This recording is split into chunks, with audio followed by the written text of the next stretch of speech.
Kalau saya bawa doanya begini, doanya saya laminating gini. Kalau anak-anak kan enggak, anak-anak sekarang enggak difoto dipakai handphone. Kalau saya enggak, nanti ini saya baca sambil membaca doa-doanya ini. Iya. Saya enggak, saya duduk sambil niup kadang-kadang sambil menggerakkan tangan kalau mendungnya pekat.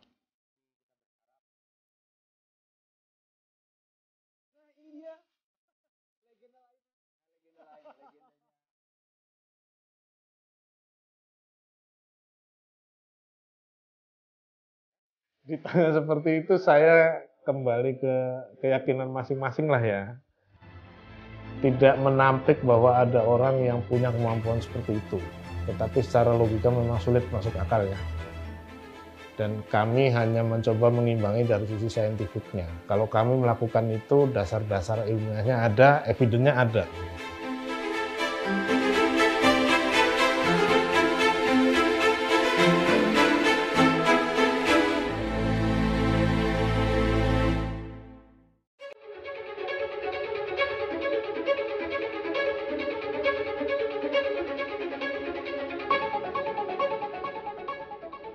Perubahan iklim berpengaruh pada perubahan pola cuaca tahunan di Indonesia. Menurut Badan Meteorologi, Klimatologi, dan Geofisika, efek yang paling terasa terjadi ada di tahun ini. Kepala BMKG Dwi Korita Karnawati menyebutkan pihaknya tidak bisa lagi menggunakan pola yang sejak tahun 1981 digunakan. Pada tahun 2022, BMKG memprediksi curah hujan di berbagai wilayah di Indonesia mencapai 2.500 mm. Hal ini cukup melenceng jika dibandingkan dengan tahun-tahun sebelumnya dengan rata-rata 2.000 mm. Apakah perubahan pola hujan ini akan mempengaruhi masyarakat Indonesia? Belum tentu. Negara ini memiliki orang-orang dengan kekuatan luar biasa memodifikasi cuaca. Siang itu kami menemui Eko Budi Sumantri, seorang pawang hujan yang menyebut dirinya sebagai Rainman. Kepada kami, Eko menceritakan kemampuannya untuk memodifikasi cuaca, berikut rate harga untuk membayar jasanya. Harganya 1,5 juta di Jakarta. 1,5 Jakarta. Iya. Kalau yang kepingin murah, pawang hujan online. Bapak bisa online? Online. Jadi mereka si klien harus video 30 detik langit pada waktu di hari itu. Iya, pada waktu mendungnya itu. Oke. Itu murah itu, cuma 600.000. Eko yang telah menggeluti pekerjaan ini sejak tahun 1997 menjelaskan tidak semua orang bisa menjadi seorang pawang. Ada garis keturunan yang menjadi syarat utama agar seseorang dapat mengendalikan hujan.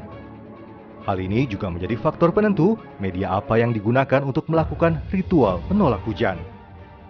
Kalau saya terus terang zikir itu dari mertua saya, dari Bunyai Masdrah, lalu dari Syekh Khalil Bangkalan Madura, lalu dari Kiai Syamsul Arifin, sama kalau yang dari Jakarta saya dari Guru Mansur, Jakarta Barat.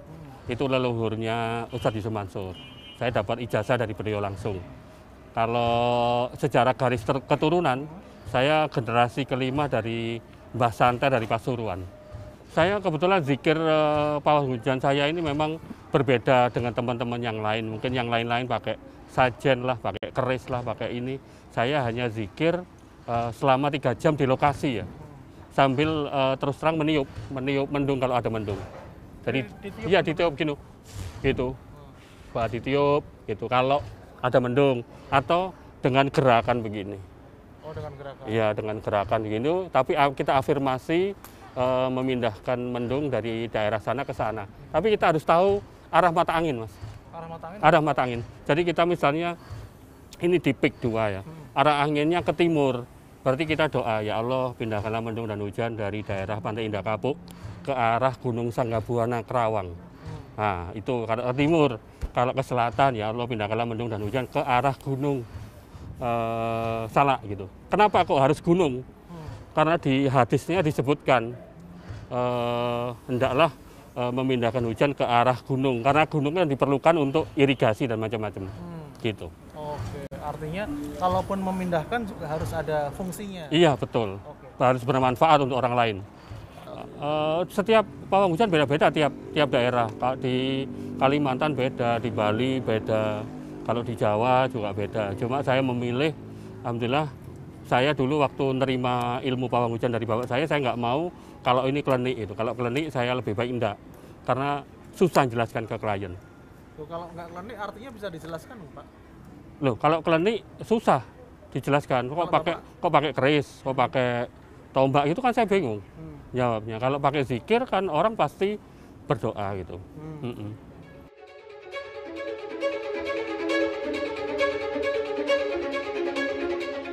Eko mengakui bahwa sesekali usahanya gagal.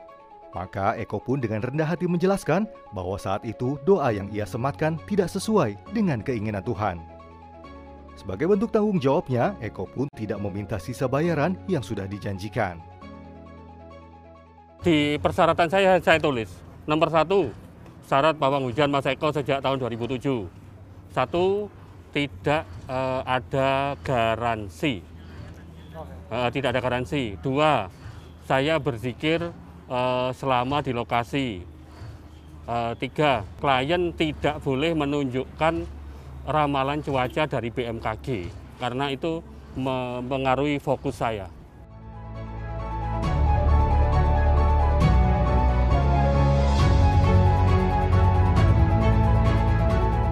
Di tempat yang berbeda, kami menemui tim penebar garam di Balai Besar Teknologi Modifikasi Cuaca (BBTMC). Koordinator TMC Budi Harsoyo menyebutkan ada metode untuk membuat atau menolak hujan.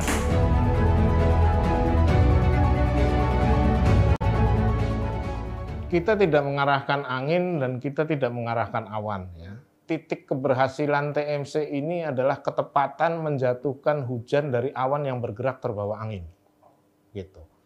Dalam konteks kita menambah curah hujan di suatu tempat, misalnya untuk pengisian waduk, maka kita akan membiarkan awan-awan konvektif, awan-awan kumulus yang akan berpotensi menjadi hujan, bergerak menuju daerah tangkapan air, catchment areanya. Begitu dia sudah masuk atau kira-kira akan masuk, kita lihat kecepatan anginnya berapa, terus tingkat pertumbuhan awannya berapa. Segera kami melakukan rencana penerbangan dan kita semai. Sehingga sesegera mungkin dia bisa jatuh. Kalau kita segera lakukan eksekusi penyemaian awan, maka hujan bisa disegerakan dan jatuh persis di daerah yang kita tuju. Kebalikannya misalnya untuk mengurangi curah hujan, misalnya kita akan mensterilkan banjir dari wilayah Jakarta, atau yang terbaru misalnya kemarin yang di Mandalika, ingin kita sterilkan. Maka awan-awan yang dari data radar kita pantau bergerak menuju daerah target tersebut, jauh-jauh sudah kita jatuhkan. Kita terlambat untuk melakukan eksekusi penyemaian, maka awan itu semakin bergerak mendekat dan akhirnya jatuh menjadi hujan.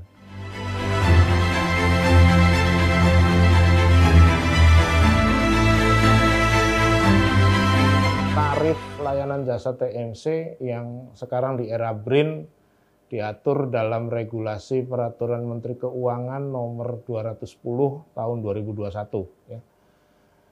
Itu berbeda-beda untuk tiap provinsi, dari Aceh sampai dengan Papua, rata-rata sekitar 132 juta yang paling rendah adalah untuk wilayah Jakarta, yang paling tinggi di Papua, itu sekitar 250 atau berapa saya lupa.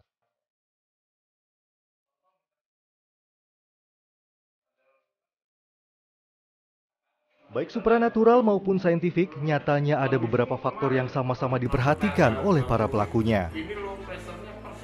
Ada banyak faktor ya yang menentukan keberhasilan pelaksanaan operasi modifikasi cuaca. Yang pertama tentu keberadaan objek awannya itu sendiri. Ya. Karena modifikasi cuaca ini memperlakukan awan. Begitu. Jadi kalau tidak ada awannya, tentu kami tidak bisa memberikan hasil di hari itu. Singkatnya no cloud, no seeding, gitu ya. Kemudian awan ini terbentuk oleh beberapa faktor cuaca di hari itu. Yang pertama adalah suhu permukaan air laut, karena suplai awan ini berasal dari penguapan yang ada di laut. Kemudian yang kedua adalah angin. Angin ini baik kecepatannya maupun arahnya. Kalau dia ada di daerah belokan angin, ya, ada daerah konvergensi begitu, maka akan terjadi perlambatan angin dan biasanya di situ menjadi pusat pertumbuhan awan. Karena angin dari manapun akan bergerak menuju satu titik begitu. Itu yang menjadikan massa udara menumpuk, dan kalau yang ketiga, faktor ketiga adalah kelembaban udaranya itu basah, maka dengan adanya penguapan yang cukup kuat, kemudian suplainya sendiri cukup banyak begitu ya, dengan adanya radiasi dan ditambah dengan kelembabannya juga mendukung, maka potensi pertumbuhan awan-awan konvektif itu begitu tinggi begitu. Sekarang tinggal tergantung tujuannya apa. Kalau untuk menambah curah hujan, maka itu menjadi faktor positif begitu ya. Tapi kalau tujuannya adalah mengurangi curah hujan, tentu kebalikannya. Itu faktor negatif yang sangat kita hindarkan. Jadi kami ini tidak mengubah arah angin, tidak juga menggeser awan, tetapi mengkondisikan awan itu jatuh jadi hujannya kapan. Kira-kira begitu. Kalau saya cuma berdoa aja. Kalau saya bawa doanya begini. Doanya saya laminating gini. Kalau anak-anak kan enggak. Anak-anak sekarang enggak difoto dipakai handphone. Kalau saya enggak, nanti ini saya baca sambil membaca doa-doanya ini. Iya. Saya duduk sambil niup, kadang-kadang sambil menggerakkan tangan kalau mendungnya pekat.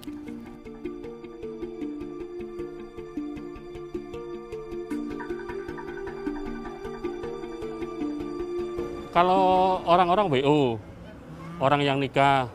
Kalau yang sekarang ini di Pantai Indah Kapuk ini kebanyakan kontraktor. Kalau Ya. dari pemerintah daerah ada? Pemerintah daerah kah? Ada. Siapa biasanya? Dari Pemprov. Pemprov DKI. Iya, Pemprov DKI, BUMN. Pengguna jasa kami yang paling banyak menggunakan TMC, yang pertama adalah BNPB ya, Badan Nasional Penanggulangan Bencana, karena memang seperti tadi saya sampaikan, dampak dari perubahan iklim ini adalah meningkatnya frekuensi bencana hidrometeorologis di Indonesia. Sehingga kami hampir setiap tahun diminta untuk yang rutin adalah mengantisipasi bencana kebakaran hutan dan lahan yang selalu terjadi di wilayah Pulau Sumatera dan Kalimantan. Kemudian yang kedua dari sektor pemerintah adalah Kementerian Lingkungan Hidup dan Kehutanan. Ya, tujuannya sama gitu, untuk mengantisipasi itu. Dan sekarang Badan Restorasi Gambut dan Mangrove juga sudah mulai itu. Bedanya kalau BRGM dan KLHK ini mereka bermain di periode pembahasan gambut. Tujuannya untuk mengantisipasi. Kemudian nanti BNPB yang melanjutkan manakala itu sudah masuk dalam status darurat bencana misalnya. Jadi yang mengawali adalah KLHK dan BRGM. Kemudian dari sektor pemerintah ada juga Kemenko Marves misalnya. Contoh yang kemarin di Mandalika ini kita mendukung Kementerian BUMN ya yang ada di bawah Kemenko Marves. Kita yang diminta oleh Kemenko Marves untuk mendukung penyelenggaraan MotoGP.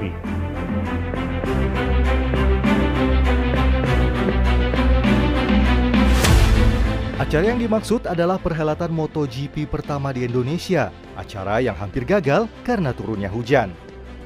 Beberapa hari setelahnya, masyarakat Indonesia masih berbicara tentang kemunculan Rara Istiati Wulandari, pawang hujan yang diklaim sebagai penyelamat hajatan bertaraf internasional itu. Namun, BMKG menyatakan hal lain. Berhentinya hujan bukan disebabkan oleh aksi Rara, melainkan bibit siklon yang mulai menjauhi Mandalika. Senada dengan hal tersebut, Balai Besar Teknologi Modifikasi Cuaca menarasikan usaha Rara bukanlah keniscayaan. Di tengah seperti itu saya kembali ke keyakinan masing-masing lah ya. Tidak menampik bahwa ada orang yang punya kemampuan seperti itu. Tetapi secara logika memang sulit masuk akal ya.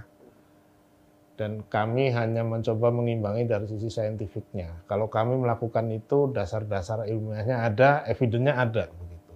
Yang tidak masuk akal itu karena kita bicara Mbak Rara yang sedang viral nih ya, dia bilang bisa menggeser awan. Itu secara logika tidak akan masuk. Begitu. Dan kita tidak bisa melihat apakah memang benar awan itu bergeser atau tidak. Tetapi kalau kita lihat misalnya, dukun-dukun di Amerika, saya nggak tahu istilahnya apalah. Orang Indian itu mengundang hujan dengan cara membakar jerami kan. Sebetulnya itu yang kita adopsi menjadi teknologi flare begitu. Karena si jerami ini justru menambah partikel aerosol di udara. Gitu. Kalau itu masih masuk akal. Kalau yang Mbak Rara kemarin gimana caranya es batu ditaruh di situ begitu, kemudian bisa menghasilkan hujan. Gitu.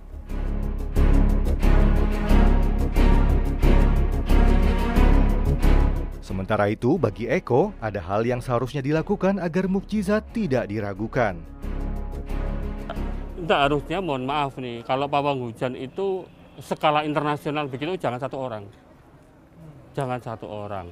Jadi mungkin ada yang ngumpet di sana, ada yang show di sana, ada yang di sana, di sana. Jadi harusnya lebih dari satu orang.